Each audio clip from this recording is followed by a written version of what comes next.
Good morning students. अपनी जो online classes चल रही थी इंग्लिश ग्रामर की, उसकी अगली कड़ी में आपका स्वागत है।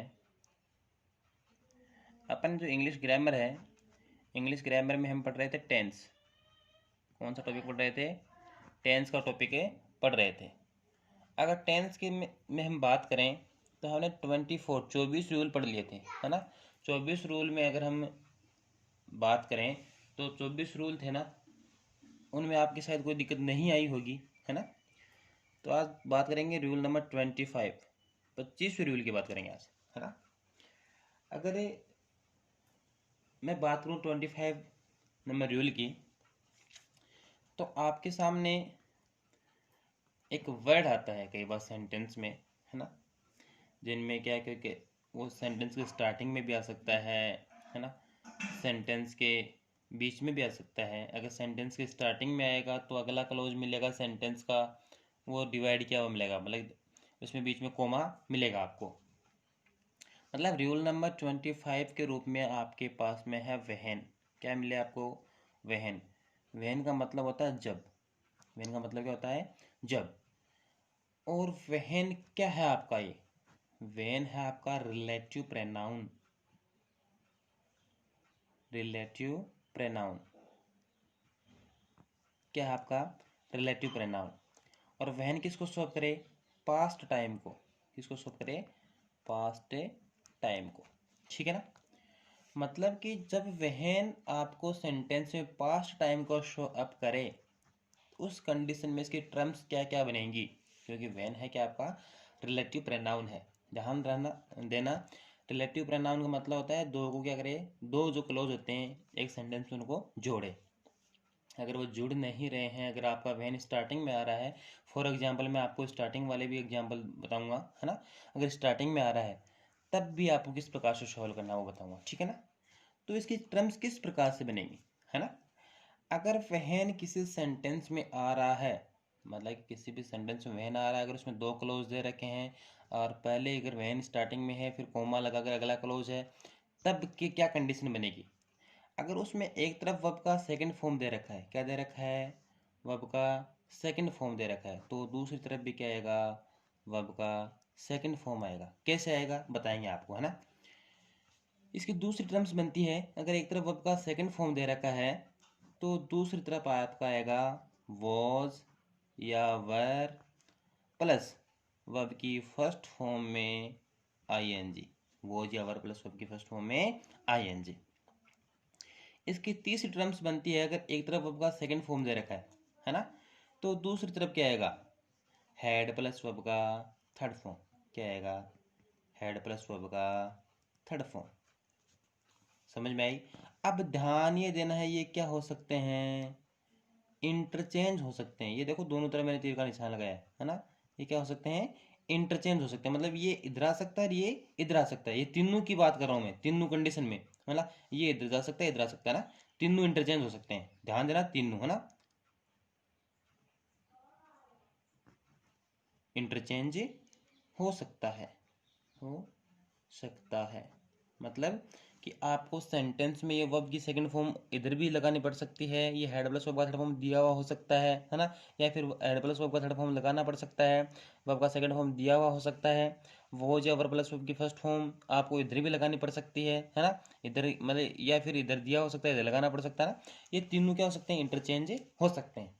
ठीक है, यहाँ तक शायद कोई दिक्कत नहीं आई होगी। तो तीनों टर्म्स काम कैसे करेंगे वो देखना। मतलब एक तरफ आपका सेकंड फॉर्म है तो दूसरी तरफ आपका सेकंड फॉर्म कब लगाएंगे वो देखो। मतलब कि कार्य क्या हुआ है? अभी अभी खत्म हुआ है। कार्य अभी अभी खत्म हुआ हो, खत्म हुआ हो। मतलब फॉर एग्जाम्पल, एग्जाम्पल से समझाऊंगा कैसे। मतलब क्या हुआ हो? कार्य अभी अभी खत्म हुआ हो, तब क्या करेंगे अपन? एक तरफ आपकी सेकंड फॉर्म और दूसरी तरफ आपकी सेकंड फॉर्म ही लगाएंगे। आपके दूसरी टर्म्स है, इसमें क्या है? कार्य क्या था? जारी था। कार्य जारी था। मतलब कि इस एक तरफ आपकी सेकंड फॉर्म और दूसरा वो जो वर्ब प्लस की फर्स्ट फॉर्म कब आएगी?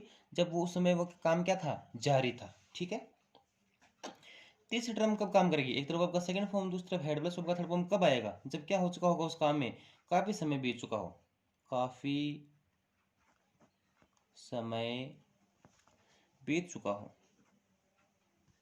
बीत चुका हो, मतलब उस काम में क्या हो चुका हो, काफी समय बीत चुका हो। तीनों टर्म्स बता दिए मैंने।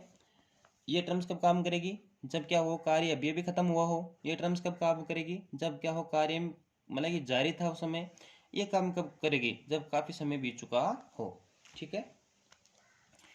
फॉर एग्जाम्पल से अगर हम बात करें, एग्जाम्पल से बात करते हैं तो, when I blank space the door I, देखो मैं आपको पहले इस टर्म की बात कर लेते हैं ना, इस ये बता देता हूँ आपको। आई सा द स्टूडेंट्स, स्टूडेंट्स, और आपके पास में ब्रैकेट में ओपन, क्या दिया हुआ है, ओपन दिया हुआ है। ठीक है। आपने सेंटेंस को रीड किया, when I blank space the door, क्या मिली आपको, कोमा मिली। मतलब अगर स्टार्टिंग में व्हेन दे रखा है तो दूसरा क्लोज के बाद, दूसरा क्लोज स्टार्ट होने से पहले क्या मिला आपको, कोमा मिला। इसका मतलब ये व्हेन किसका काम कर रहा है, किसका, रिलेटिव प्रोनाउन का काम कर रहा है। तो इसमें देखो क्या मिला आपको, वर्ब का सेकंड फॉर्म मिला। क्या मिला यहाँ पे, अगले क्लोजिंग वर्ब का सेकंड फॉर्म मिला, है ना। देखो अपना ये पहला टर्म्स किस प्रकार से काम करेगा, when I blank space the door, जैसे ही ओपन एक बार काम में लेके देखते हैं, when I open the door, जैसे मैंने दरवाजा खोला, आई सॉ द स्टूडेंट्स, मैंने उन विद्यार्थियों को देखा था, है ना। तो सेकंड फॉर्म आ गई, है ना। तो यहाँ सेकंड फॉर्म में दोनों काम साथ साथ है, मतलब काम क्या हुआ, मतलब एकदम से तुरंत साथ साथ, जैसे मैंने देखो दरवाजा खोला और देखा, दोनों काम एकदम साथ में खत्म हुआ ना। तो क्या जाएगी, एक तरफ आपकी सेकंड फॉर्म है तो दूसरी तरफ भी क्या जाएगी आपकी सेकंड फॉर्म, तो क्या जाएगा, open, OPENED, when I open the door. Mostly होता है क्या कि ये व्हेन वाला साथ में तो दिया हुआ मिलेगा आपको क्लोज में, ये अगले वाला क्या मिलता है आपको, एज ए ब्लैंक स्पेस मिलता है ना। क्योंकि इसमें क्या होता है कि व्हेन वाली टर्म्स आपको याद रहती है ना, तो स्टार्टिंग व्हेन देख के इसमें तो आपको साथ में सेकंड फॉर्म मिल जाएगी और आगे वाली आपको पूछ ली जाएगी। तो when I open the door, जैसे ही मैंने दरवाजा खोला, आई सॉ द स्टूडेंट, किनको देखा, विद्यार्थियों को देखा। ठीक है, कोई दिक्कत, क्योंकि ये दोनों काम क्या हो साथ साथ खत्म हुए ना, अब कार्य भी मतलब दोनों काम एक साथ साथ खत्म हो, तब दोनों तरफ क्या जाएगी, वर्ब की सेकंड फॉर्म। लेकिन कंडीशन किसकी बननी चाहिए, वहन की बननी चाहिए। ठीक है। सेकंड एग्जांपल में बात करते हैं आपके साथ में, वहन ही ब्लैंक स्पेस ब्रैकेट में है स्लीप, क्या है, स्लीप, फिर है कोमा, देखो ध्यान देना कोमा जरूर मिले। I shouted, SHOUTED, I shouted at him, I shouted at him, ध्यान देना।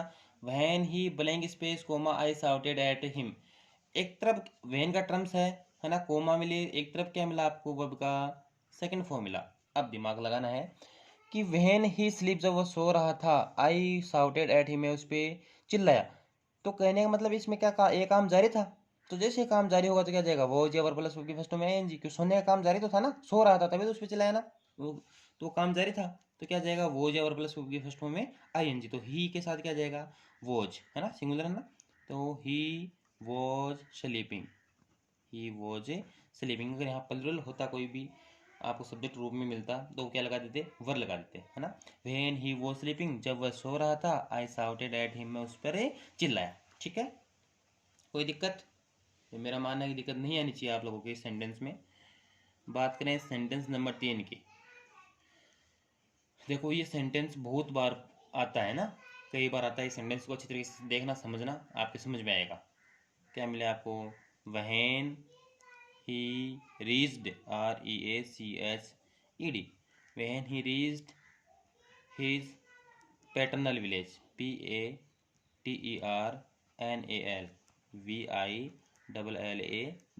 विलेज, कोमा, क्या मिले, कोमा मिले, comma, the villagers, VILLAGERS villagers, blank space his granny, his granny, GRANNY, और आपको कोष्टक में मिलता है इसमें cremate, CREMATE।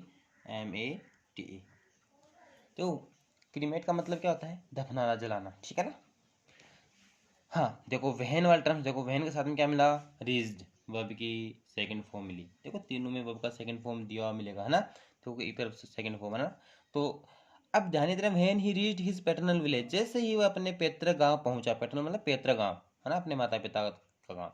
When he reached his paternal village, से अपने वो पैतृक गांव पहुंचा, the villagers cremate his granny, उसकी दादी को जलाने का काम क्या हो चुका था? उसका अंतिम संस्कार करने का काम क्या हो चुका था? कंप्लीट हो चुका था, है ना। तो जिसमें क्या होगा, काफी समय बीत, मतलब पहुंचा ना, जैसे वो मतलब वेन ही जब वो अपने गांव पहुंचा तो उससे पहले काम हो चुका था, मतलब उस काम में समय बीत चुका था, है ना। तो क्या जाएगा? हेड प्लस वर्ब की थर्ड फॉर्म, तो ये क्या जाएगा? Had cremated, had cremated, CREMATED,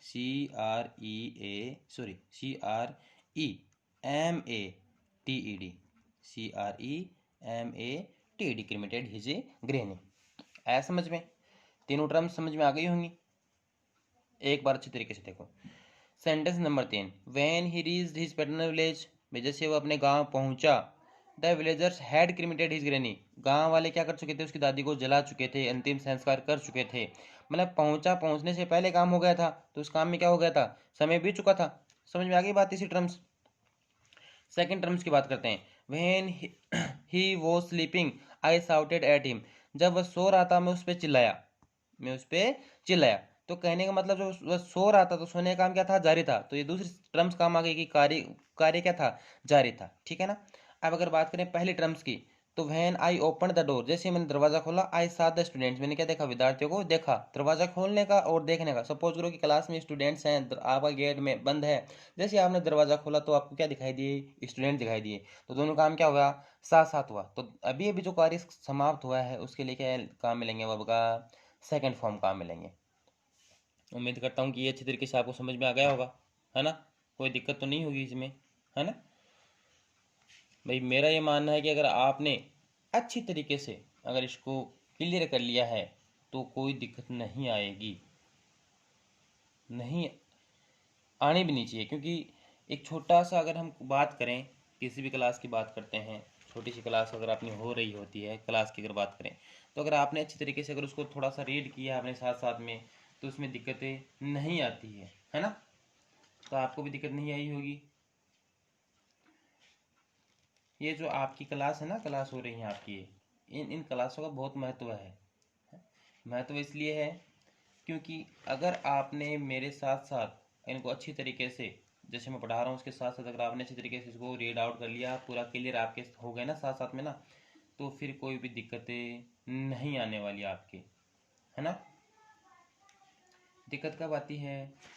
जब आप इसको अच्छी तरीके से नहीं पढ़ते हो। और मेरा ये मानना है कि अगर आपने पेपर और पेन लेके साथ साथ में अच्छी तरीके से पढ़ाई की है तो आपके इनमें कोई दिक्कतें नहीं आएगी। मैंने एक दिन आपको कुछ वर्ब्स बताई थी, वर्ब्स ये थी कि पे की तीनों फॉर्म बताओ, पे की तीनों फॉर्म लिखवाई थे ना एक दिन आपको। तो पे की तीनों फॉर्म बताओ भाई, क्या क्या होती है पे की तीनों फॉर्म। पे की फॉर्म होती है पेड और पेड, PAID। मेक की बताओ, MEKE, मेक की बताओ। ये बीच में मैं आपको पढ़ा रहा हूँ, आगे पढ़ाने से पहले मैं आप जान लेता हूँ, पूछ लेता हूँ कि आपने कितना याद किया है, कितना लर्न किया उसको। भैया आप पढ़ भी रहे हो कि नहीं पढ़ रहे हो। मेक की तीनों फॉर्म होती हैं make, made, made, MADE। Ring की तीनों बताओ, ring, RING, ring. Ring, wrong, रंग, RING, उसी प्रकार से सिंग की थी SING, SANG और SUNG, है ना। चलो इनकी बात हुई। अब मैं कुछ एडवर्ब्स पूछूंगा आपको, आपको बताना है कि कौन से टेंस की हैं। आपके तुरंत आपके दिमाग में वो टेंस आना चाहिए, क्योंकि आपने याद की है कि नहीं की, लर्न की है नहीं की, पता चले, है ना। आप बताओ हार्डली, HARDLY, हार्डली कौन से टेंस की है? बताओ, प्रेजेंट सिंपल, शाबाश। अगर हम बात करें नेवर, बताओ कौन से टेंस की है नेवर? नेवर भी प्रेजेंट सिंपल की ही है। चलो बताओ, एक और पूछता हूँ आपको, फ्रीक्वेंटली बताओ, फ्रीक्वेंटली कौन से टेंस की है? फ्रीक्वेंटली भी प्रेजेंट सिंपल की ही है। चलो इसके साथ साथ मैं आप बताओ फिर नाउ, कौन से टेंस के नाउ,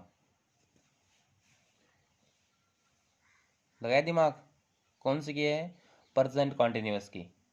तो बताओ दीज डेज, बताओ दीज डेज, दीज डेज कौन से टेंस की, ये भी प्रेजेंट कॉन्टिन्यूअस की ही है। अगर बात करें एट प्रेजेंट की या फिर एट प्रेजेंट टाइम, ये अच्छी, जो मैं एडवर्ब्स आपसे पूछ रहा हूँ ना, ये अच्छी एडवर्ब्स हैं, कई सारे सेंटेंस में आएंगी। जैसे अपना कल की क्लास में प्रयास करूंगा कि कल की क्लास में अपने क्या कर सकें, इन टेंस के टॉपिक को कंप्लीट कर सकें। जैसे टेंस की टॉपिक कंप्लीट होगा, मैं आपसे कुछ एडवर्ब्स के रूप में आपको सेंटेंस या एग्जाम्पल दूंगा, है ना, वो एक्सरसाइज पूछूंगा आपसे, तभी मैं बीच में बात कर रहा हूँ आज। तो बताओ सो फार, सो फार कौन से टेंस की है, प्रेजेंट परफेक्ट।